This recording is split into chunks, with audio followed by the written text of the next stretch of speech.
Next కరివేపాకు add చేశానండి నేను.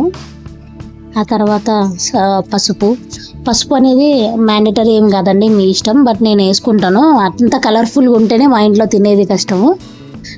కొన్ని మా సైడ్ శనగిత్తనాలు అంటాము, శనగిత్తనాలు అండ్ శనగ బ్యాళ్ళు వేసి, కొన్ని గోడంబి అండి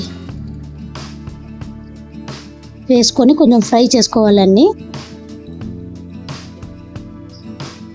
బాగా ఫ్రై అయిన తర్వాత మీ దగ్గర ఏవైతే వెజిటేబుల్స్ ఉన్నాయో అవన్నీ చిన్నగా చాప్ చేసుకొని అన్నీ యాడ్ చేసుకోవచ్చు మీరు.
ఇలా అన్ని వెజిటేబుల్స్ అన్నీ అయిన తర్వాత బాగా 1 గ్లాస్ రవ్వకి 3.5 గ్లాస్ వాటర్ తీసుకోవాలండి.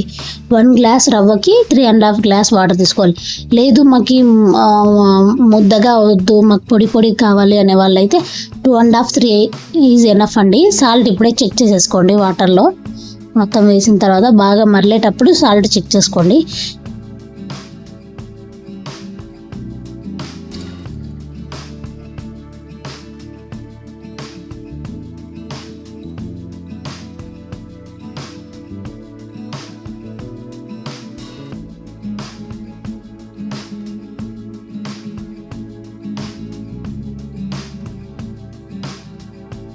ఇలా బాగా మరలే టైంలో మనము కొద్దిగా కొత్తిమీర యాడ్ చేసుకుందాము.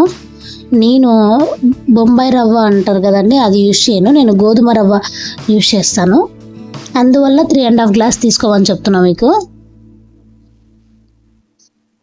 ఇదిగోండి ఇలా ఉంది. ఇంకా కొద్దిగా నాకు మరి ఇది కొంచెం లూజ్గా ఉంది, సో కొద్దిగా గట్టిపడేంత వరకు.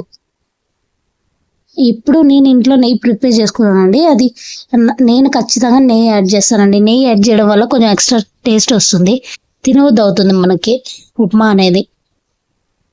ఇది నేను ప్రిపేర్ చేసిన నెయ్యి అండి. చూడండి ఎంత రవ్వలుగా వచ్చిందో.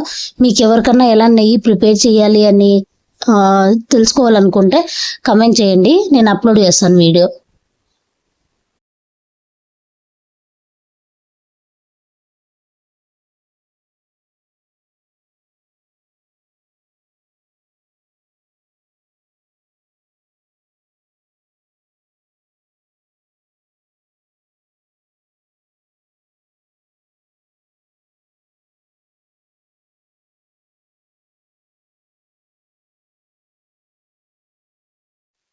ఇప్పుడు కొంచెం చెక్ చేశానండి నేను, సాల్ట్ తక్కువ ఉంది. సో సాల్ట్ ఈ టైంలో మనం యాడ్ చేసుకోవచ్చు. కొద్దిసేపు కలిపేసి ఇలా ఈ టైంలో, లేదు నాకు ఇంకా పొడి కావాలంటే కొద్దిసేపు ఉంచుకున్నా మీకు పర్లేదు. ఇది నేను బౌల్లోకి తీసుకొని సర్వ్ చేసి చూపిస్తాను. దీనికి నేను చెనిక్కాయల పొడి యాడ్ చేస్తాను.